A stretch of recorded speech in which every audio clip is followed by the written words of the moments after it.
Okay, so para sa C++ tutorial naman natin, ang gagawin natin dito is simple patient record system. So ang pinaka-goal natin dito is to record patient lang. So yun lang yung pinaka-main goal natin dito. So ano yung matututunan natin dito? What will be learned?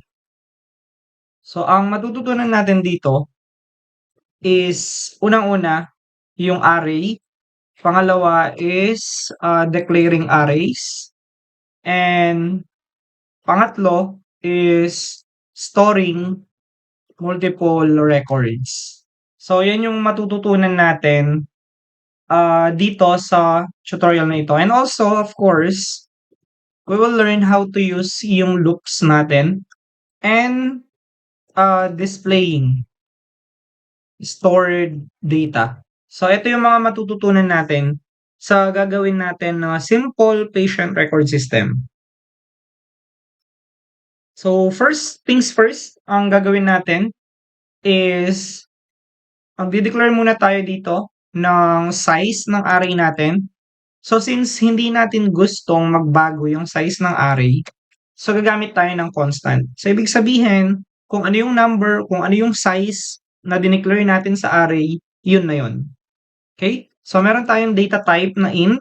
So, that will be a integer. So, ibig sabihin, whole number, walang decimals. And yung magiging variable natin dito will be yung size. Since ang pag-uusapan natin dito is yung size ng array natin. And equal natin siya ngayon into 5. So, ibig sabihin, ang magiging size natin ay 5 siya. So, hanggang 5 yung kukunin natin.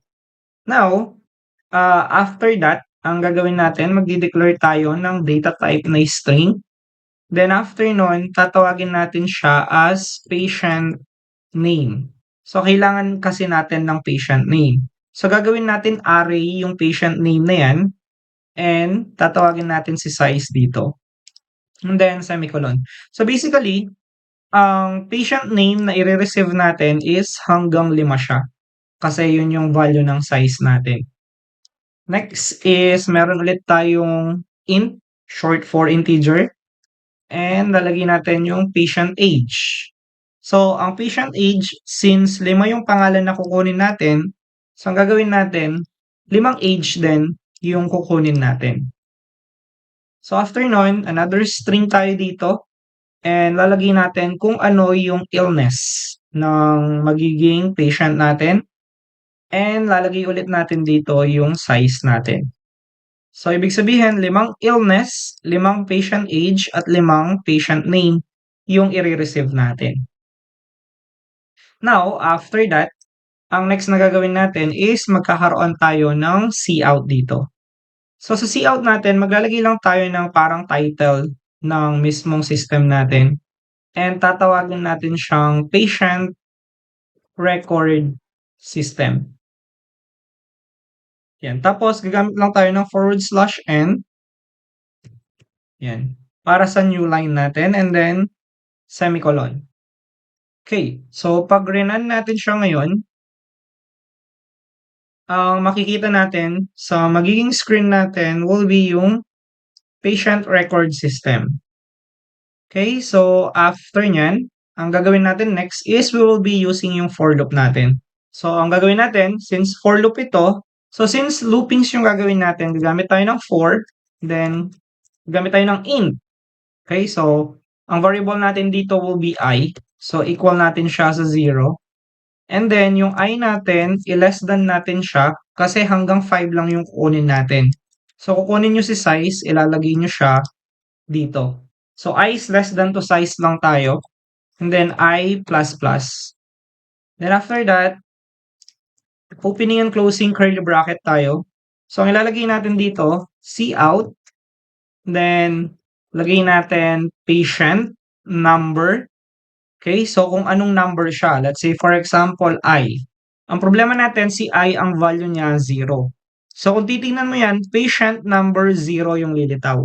So, ayaw naman natin yon. So, ang gagawin natin, magpa-plus 1 tayo dito. So, ibig sabihin, 0, which is yung I, plus 1 is equals to 1. Okay, so ang gagawin natin ngayon, patient number 1. So, ayun siya. And then, and L natin siya. Okay, so check natin kung ano yung makikita natin sa output ngayon. So, mapapansin mo, meron kang patient 1, patient 2, 3, 4, and 5.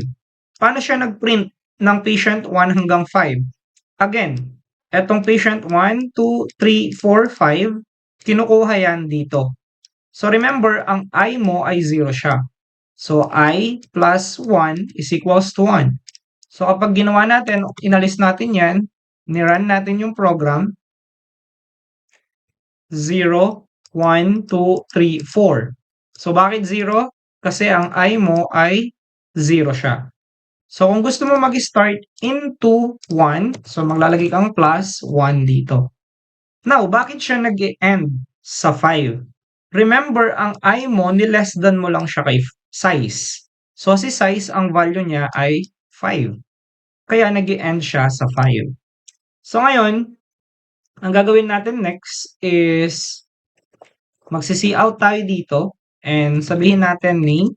So, kunin natin yung name ng user natin. Then, gagamitin natin yung cin para sa user input at kukunin natin yung variable na patient name. Again, since array siya guys, ang gagawin natin, maglalagay tayo ng opening and closing bracket dito. So, instead na size ang ilalagay mo, ang ilalagay natin dito ay si I. Bakit? Under ka ng for loop natin. And si for loop yung umiikot at nagbibigay ng number. Okay? So, semicolon mo ngayon siya dito. And then, ang gagawin na lang natin, copy, then paste. So, after ng name, meron tayong age. So, kukunin mo si patient age dito at ilalagay mo siya dito.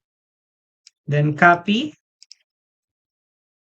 Then, ang gagawin natin next, space. So, papalitan natin siya ng illness. So, kukunin mo yung variable mo para sa illness, ililipat mo siya dito. Okay? So, tapos, maglalagay na lang tayo ng cout end line dito para mag-skip or mag-new line siya. Hindi siya dikit-dikit. Okay? So, now, check natin. So, patient number 1. So, lagay natin is sample. So, ang age 3, illness, sample. So, 2, yan, yan. Tapos, 3, patient name. Yan, tapos, yan.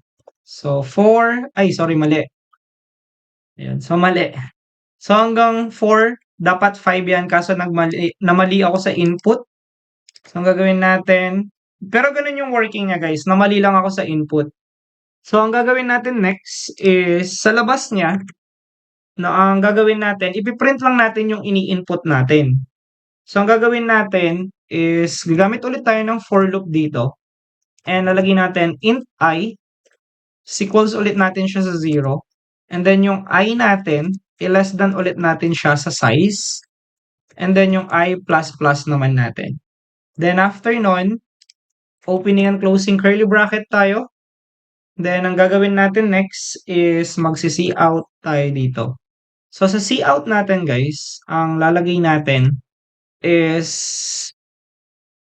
patient. Ayan. Tapos lagay natin yung I plus 1 para 1 din yung ipiprint natin dito. And L. Tapos mag-see out ulit tayo. Name. Then sa name naman natin, of course, kukunin natin dito ay si patient name. So ilalagay natin siya dito. Then after nun, mag-end line tayo.